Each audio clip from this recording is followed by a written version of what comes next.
악인더러 옳다 하는 자는, 이런 제목으로 하나님의 말씀을 전하겠습니다. 23절을 보겠습니다. 이것들 또한 지혜로운 자들을 위하여 있다. 재판에서 얼굴들을 주목하는 것은 좋지 않다. 이렇게 직역이 됩니다. 잠언은 여러 곳에서 재판의 공정성을 매우 강조하면서 우리에게 교훈을 하고 있습니다. 잠언뿐만 아니라 성경의 여러 곳에서 재판의 중요성을 말씀하고 있는 이런 성경의 구절들을 다수 보게 됩니다. 신명기 16장 19절에도 너는 굽게 판단하지 말며 사람을 외모로 보지 말며 또 뇌물을 받지 말라. 뇌물은 지혜자의 눈을 어둡게 하고 의인의 말을 굽게 하느니라. 이런 말씀이 기록되어 있는 것을 볼 수 있습니다. 자, 오늘 본문을 보면 재판을 할 때 낯을 보아주는 것이 옳지 못하다. 이렇게 말씀을 하고 있습니다. 낯을 보아주는 것이라는 의미는 얼굴을 주목하다라는 뜻인데, 왜 얼굴을 주목할까요? 재판에서 부당한 청탁을 받았기 때문에 그 돈을 받은 사람을 잘 보고 그 사람에게 있는 죄도 없다고 이렇게 구분 판결을 해야 되기 때문에 청탁을 받은 그 사람을 잘 봐야 되겠죠. 재판관이, 불의한 재판관이. 그래서 그 사람을 자세히 뜯어보는, 주목해서 보는 이런 행위를 가리키는 것입니다. 이미 누군가로부터 상당한 또 로비를 받아서 그 사람이 원고가 됐든 피고가 됐든 간에 그에게 매우 유리한 판결을 내려주는 불공정한 이런 재판을 이 악한 재판관이 그런 불법한 행위를 하고 있는 것을 의미하는 것입니다. 공명정대해야 될 재판이 뇌물을 받아서 불공정하게 이루어지게 될 때 성경 말씀합니다. 이것이 옳지 못하다. 그러니까 옳지 못하다라는 말이 좀 가볍죠. 뭐 그럴 수도 있다 이런 뜻이 아니라 하나님이 보실 때 이것은 사악한 죄다라는 것입니다. 재론의 여지가 없는, 지엄한 법이 다루어지는 곳에서 재판이 어떤 이유로든 외압을 받았든지 아니면 돈으로 매수를 당했든지 간에 그 판결이 그릇되게 되는 일이 일어날 때 이것은 하나님 앞에서 죄가 된다라고 성경이 분명히 말씀하고 있는 것입니다. 아주 매우 악한 일이다. 왜 매우 악한 일입니까? 법을 집행하는 사람이 이런 불법을 행하기 때문에 차라리 법에 대해서 아무것도 모르는 사람들이 불법을 저지르거나 불의를 행하는 것과는 전혀 다른 문제라는 거죠. 지엄한 법을 집행해야 될 법관이 돈을 받아먹고 그 재판을 이렇게 엉터리로 한다. 하나님의 저주와 심판을 피할 수 없는 일이 된다는 것입니다. 그런데 여러분 보십시오. 세상의 법정에서 이런 일들이 비일비재하게 일어나지 않습니까? 타락하고 부패한 세상에서 우리가 뭘 기대할 수 있겠습니까? 심지어 뭐 교회 안에서조차도 이렇게 하나님의 법이 인간의 추악함에 의해서, 인간의 어리석음에 의해서 더럽혀지는 일들이 일어나는데 세상 오죽하겠습니까? 그러니까 보십시오. 하나님의 불꽃 같은 시선을 전혀 의식하지 않는 이런 인간들의 죄악된 행위들을 성경이 고발하고 있는 거죠. 모든 거짓된 재판 그리고 그 결과에 대해서 하나님은 이것을 도모한 모든 자들에게 그 대가를 치르게 하시는 분입니다. 그래서 성경에 보면 하나님이 직접 임명한 사람들이 법을 집행하는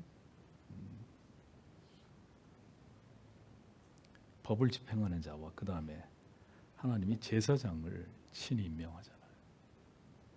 이것은 인간이 제비를 뽑아서 되는 것이 아니라 하나님이 하나님을 대신해서 이 중요한 일을 감당해야 될 자들이기 때문에 대제사장이나 대법관을 하나님이 임명하셨단 말입니다. 그러니까 아무나 법을 집행해서는 안 된다는 것입니다. 법을 집행하는 사람은 하나님을 대신하는 사람들입니다. 이 일을 두려운 마음으로 올바로 하지 않으면 그 사람은 하나님 앞에 피할 수 없는 지엄한 심판을 받게 된다는 것이죠. 그래서 법을 다루는 사람들은 하나님 앞에서 소명의식이 있어야 됩니다. 아니 그 좋은 머리로 왜 사법 공부에서 판사식이나 검사식이나 돼놓고 왜 그따위로 그 판결을 내립니까? 저는 이해가 되지가 않아요. 응? 아니 그렇게 어렵게 공부해서 그런 자리까지 올라간 사람들이 어쩌자고 외압에 굴복을 당하고 정치적으로 놀아나고 권력이 시녀 노릇을 하고 돈을 받아먹고 왜 이런 정신 나간 짓을 합니까? 그 좋은 머리 가지고 다른 거에서 마음대로 저 돈을 벌고 잘 먹고 잘 살 일이지. 법을 다루는 이런 엄중한 자리에까지 올라가서 거기서 돈을 받아먹고 재판을 굽게 한다. 참 이해할 수 없는 인간들입니다. 법을 다루는 자들은 하나님 앞에서 소명의식이 있어야 됩니다. 이 일은 하나님이 나에게 시킨 일이다. 이 일을 위해서 내가 하나님 앞에 부름을 받았고 이 일을 하나님 앞에서 올바르게 행하고자 하는 이런 사명감을 가진 사람들이 법을 집행하는 사람들이 돼야죠. 아니 그럴 마음이 없으면은 법을 집행하는 사람들이 돼서는 안 되는 겁니다.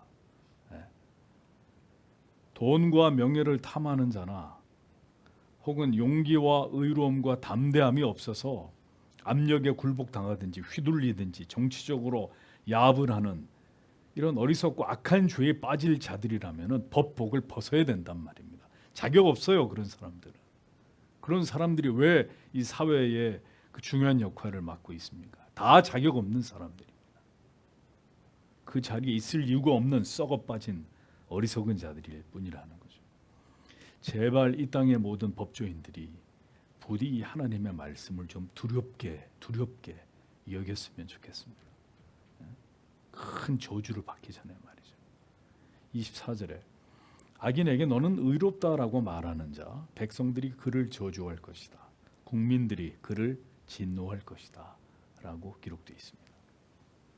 재판을 할 때 사람을 보고 죄가 없는 사람에게 죄를 씌우고 죄가 있는 사람을 무죄하다고 하여서 방면해 주는 일들이 만약에 법정에서 일어나게 된다면 성경이 말합니다. 국민들의 공분을 사게 될 일이다.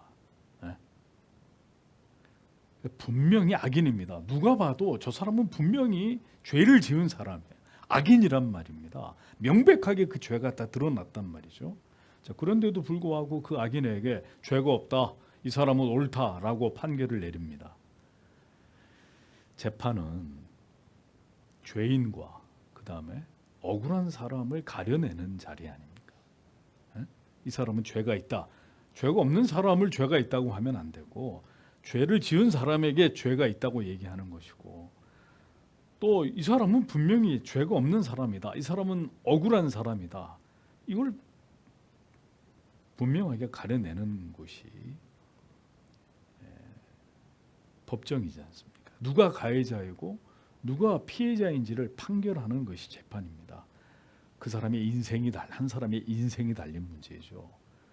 누군가가 피해를 입히고 누군가에게 피해를 당한 일에 대해서 법으로 이것을 명명백백하게 가리는 이것을 판단하는 일이 재판이란 말입니다. 이 일에는 한치의 오차가 없어야 될 일이고 누가 판단하더라도 그 재판의 결과에 대해서 수용할 수 있는 보편적이고 상식적인 법에 입각한 이런 결과가 있어야 될 이런 문제가 바로 재판이란 말입니다. 재판. 한 사회의 기준이 되는 근간이 되는. 그런데 버젓이 죄를 저지른 자가 죄가 없다고 판결을 내린단 말입니다. 반대로 죄가 없는 사람에게 죄가 있다고 뒤바뀐 판결을 내린다는 거죠. 썩어 빠진 재판관들이. 이런 사법인, 이런 법조인, 성경이 얘기합니다. 백성들에게 저주를 받는다. 국민들에게, 범 국민들에게 그 사람은 미움을 받게 된다. 성경이 분명히 말씀하고 있습니다.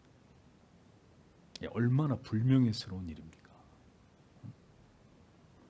판사는 법대로 판단을 하기만 하면 되는 것입니다. 그러면 그는 사회적으로 존경을 받고 인정을 받고 높임을 받습니다. 아유, 참 훌륭한 분들이다. 정확하게 법을 가지고 누가 봐도 간합할 수 있는 이런 명판결을 내리는 이런 훌륭한 법조인들, 판사들 사회적으로 존경받을 거 아닙니까? 그런데 이 법조인이 법대로 판단을 하지 않고 정치적으로 판단을 한다든지 압력에 굴복당한다든지 돈을 받고 그릇되게 판결을 내리게 되면 그렇게 하고 끝날 문제가 아니라 공분을 사게 된다는 거죠. 사람들의 저주를 받게 된다. 잠언은 엄중하게 이 문제에 대해서 말씀하고 있습니다. 법을 가지고 판단하는 사람이 그 일에 자기의 목숨을 걸어야 될 거 아닙니까? 거기에 옳은 건 목에 칼이 들어와도 옳다고 얘기하고 아닌 거는 맞아 죽는 한이 있어도 아니라고 말할 수 있는 그런 사람들이 판사가 돼야 될 거 아닙니까? 썩어 빠진 사법부를 보십시오. 우리가 살고 있는 이 시대. 자신의 모든 명예를 걸고 법과 양심에 따라서 부끄럽지 않은 판결을 내려야 될 거 아닙니까? 역사가 그 모든 것을 다 지켜보고 있고 기록하고 있지 않습니까?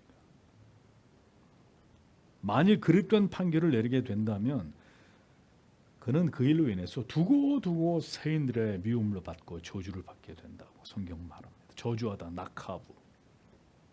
그 사람에 대해서 두고두고 저주하고 악담을 퍼붓게 되는 이런 행위를 가리킵니다. 미움을 받다라는 말이 미완료형으로 돼 있어요.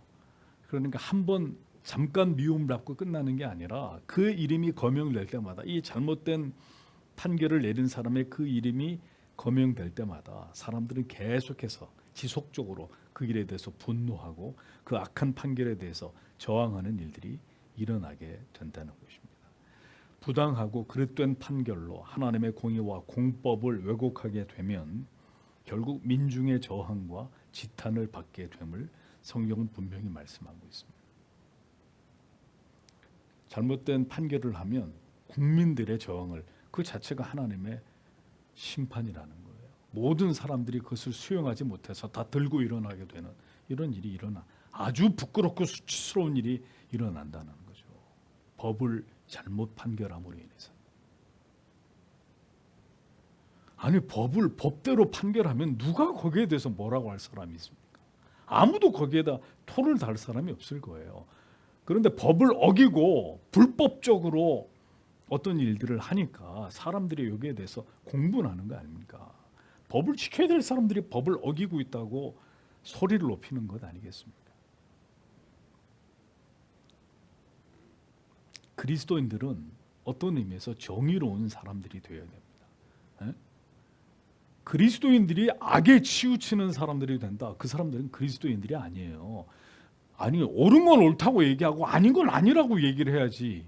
그리스도인이라는 사람들이 자기들의 양심을 속이고 아닌 것을 옳다고 하고 옳은 것을 아니라고 하면 그 양심이 화인 맞은 사람이죠.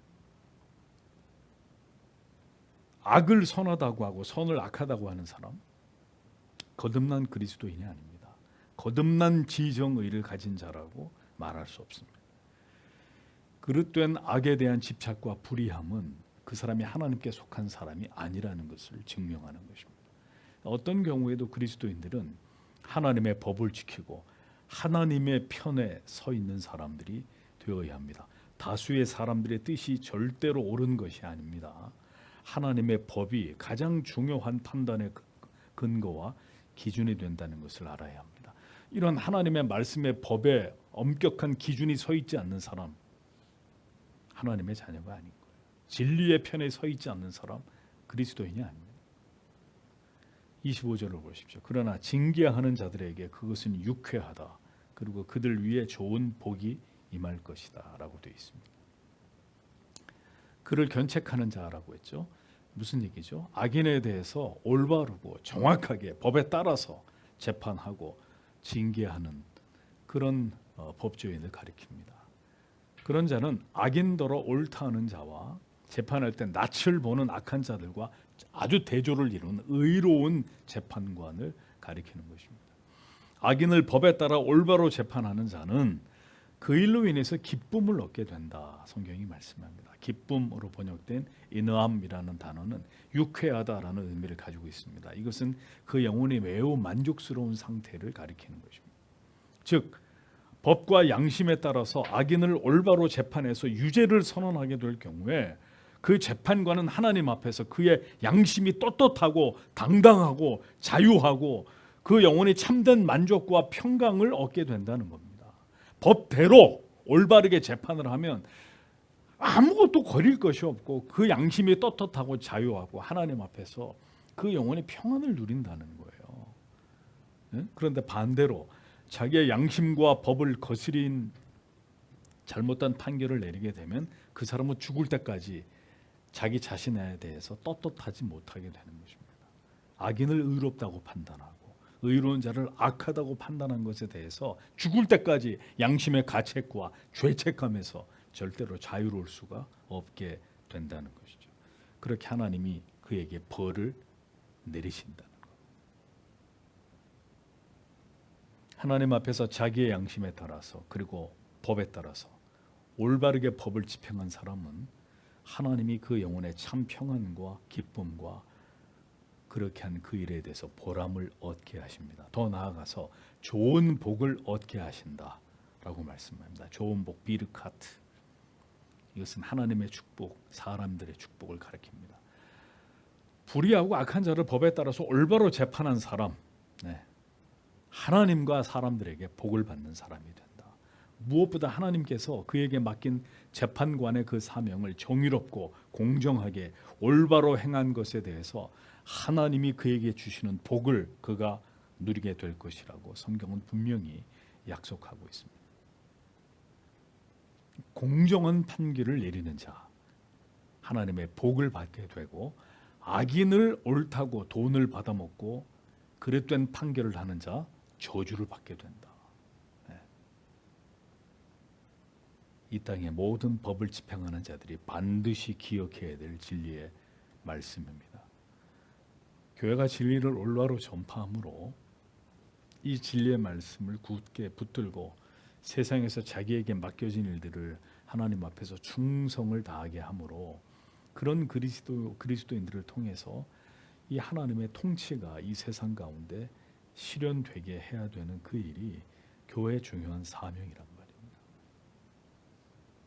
사법부가, 입법부가, 행정부가 하나님 앞에 바로 서려면, 이 나라가 제대로 돌아가려면 교회가 바로 서야 됩니다. 교회가 아무리 강조해도 지나치지 않습니다. 교회가 바로 서야 되고 교회가 하나님을 두려워하는 인재들을 이 사회에 배출해야 됩니다. 그것만이 하나님이 통치하시는 나라를 이 땅 가운데 실현할 수 있는 유일한 길입니다. 그런데 교회가 썩어가기 때문에 세상의 빛과 소금이 되는 그리스도인들을 만들어내지 못하게 되니까 총체적으로 부패하고 타락해버린 사회가 되는 것입니다. 지금처럼. 26절을 보겠습니다. 올바른 말들로 대답하는 자는 입술들로 입맞춘다라고 기록이 되어 있습니다. 법정은 거짓된 말, 지어낸 말들이 난무하는 곳이 되어서는 안 되고 그 같은 거짓이 철저하게 폭로되어서 벌을 받게 해야 되는 매우 지엄한 어미한 자리가 바로 법정이란 말이에요. 만약에 위증을 했다, 거짓을 말했다, 거기에 대해서 지엄한 벌을 받아야 되는 곳이 법정이라고요. 적당한 말, 네바림 네코임이란 말인데 이것은 올바른, 올곧은 이런 뜻입니다. 이게 법정 용어예요.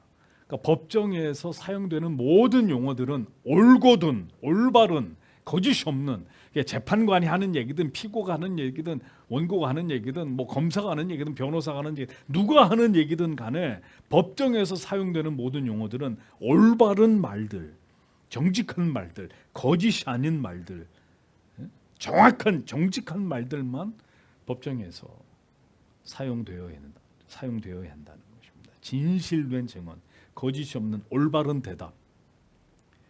자, 이것이 한글 성경에는 입맞춤과 같다라고 번역을 했어요. 조금 이해하기 어려운 부분이 있죠. 흠정역에서는 모든 사람이 올바른 대답을 하는 자에게 입을 맞출 것이다, 이렇게 번역이 됩니다. 자, 그러니까 목숨을 걸고 자기에게 어떤 불이익이 오더라도 정직하게 증언을 한 사람, 그리고 정직하게 판결을 한 사람, 올바르고 공정하게 이 모든 재판을 이끌어간 그 법관에게 많은 사람들이 입을 맞춘다. 입을 맞춘다는 뜻은 존경을 표한다는, 그 사람을 높인다는, 법을 집행하는 사람, 법정에서 진실을 말하는 사람에게는 반드시 용기가 필요합니다. 여러분, 이게 쉬운 일이 아니죠. 대부분의 사람들은 압력에 굴복합니다. 돈 앞에 자기의 양심을 팔아버립니다. 어마어마한 돈을 쥐어줘 보세요. 아닌 것도 안 한 것도 했다 그러고 한 것도 안 했다 그러고. 어렵지 않아요. 아니면 당신 말 잘못하면 당신과 당신 가족들 쥐두새도 모르게 다 이 땅에서 사라지게 만들 겁니다. 협박받으면 다 굴복당하기 마련입니다. 그게 인간입니다. 그러니 진실을 말하는 사람, 하나님 앞에서 담대함이 있어야죠. 하나님이 그를 붙들고 어떤 경우에도 진실을 말하게 하는 용기를 하나님이 그에게 주어야 그가 거짓을 말하지 않고 자기에게 어떤 불이익이 오더라도 끝까지 진리의 편에 설 것 아닙니까? 뭐 요즘에 영화에서 난리도만요. 보니까 단종 영화가, 그렇죠? 저는 옛날 사람들이 참 훌륭한 것 같아요. 그렇게 어린 왕을 위해서 자기의 그 생명을 바쳐버리잖아요. 사육신 보십시오. 단종을 위해서. 그렇게 혀가 뽑히고 능지처참을 당하고 삼족이 멸하는 이런 처분을 당해도 끝까지 저항하면서 나의 왕은 오직 한 사람이다. 참 신앙을 가진 사람들도 아니에요. 조선시대 사람이니까 무슨 신앙이 있어요, 그 사람들한테. 그런데도 그런 절개가 있잖아요. 절개가 오직 한 군왕만을 섬기려고 하는. 뭔가 좀 그런 면이 있어야 될 거 아닙니까? 그리스도인들이 아닌 거는 죽어도 아닌 거고, 옳은 것은 이건 뭐 나를 어떻게 한다 그래도 이건 분명히 옳은 것이다라고 말할 수 있는. 세상 사람들한테는 그런 걸 기대할 수 없어요. 그런데 적어도 그리스도인들만큼은 그래야 되는 건 아닙니까? 하나님과 그 법을 깊이 의식하고 하나님 앞에서 절대로 부끄럽지 않으려고 하는 바른 양심이 이 안에 서 있어야 될 거 아닙니까? 성도 여러분, 이런 일들을 세상 법정에서 하나님을 모르는 사람들한테는 기대할 수 없습니다. 그러니 보세요. 점점 세상이 불법과 불의로 판을 치고 있고 모든 게 무너지고 있는 것을 우리가 보지 않습니까? 하나님의 사람들이 바로 서야 한단 말입니다. 교회가 바른 복음과 진리를 전하고 가르쳐서 이 사회의 인재들을 길러내야 된단 말입니다. 주님이 다시 오실 때까지 신자들은 손을 놓고 아무 일도 하지 않는 사람들이 아니라 이러한 진리의 말씀을 듣고 하나님이 주신 직업적 소명과 사명을 가지고 세상에 나아가서 뼈를 깎는 수고를 통해서 하나님이 세워주신 그 곳에서 사명을 감당하는 사람들이 되어야 된단 말입니다. 법을 지키고 양심의 거리낌이 없이 살아가는 당당한 사람들로 그리스도인들이 이 사회 곳곳에서 자리매김하고 그렇게 살아야 된단 말이죠. 그렇게 하지 않으면 세상은 점점 더 어두워질 것이고 진리는 매몰되고 불의와 악이 판을 치는 세상으로 더 빠르게 바뀌어갈 거 아닙니까? 부디 하나님께서 이 나라와 이 민족을 아직 버리지 않으셨다면 이 땅의 교회들을 깨워서 진리를 전하게 함으로 이 사회를 지탱해 나갈 건강한 인재들을 다시 세우시고 하나님이 통치하시는 나라 되게 해주시기를 성도 여러분 우리는 기도해야 합니다. 어차피 멸망당할 세상이나 더 급격히 이 세상이 무너질 것이냐 아니면 하나님의 의로운 백성들이 더 하나님의 심판의 시기를 늦출 것이냐 이것은 이 시대 교회가 어떻게 할 것이냐에 달려있는 문제라. 오늘 교회가 죄를 얘기하지 못한단 말이죠. 죄를.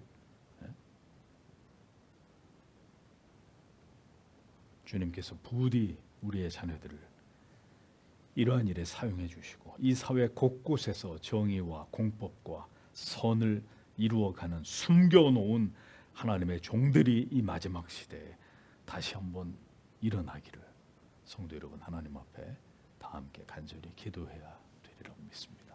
다 함께 기도하겠습니다.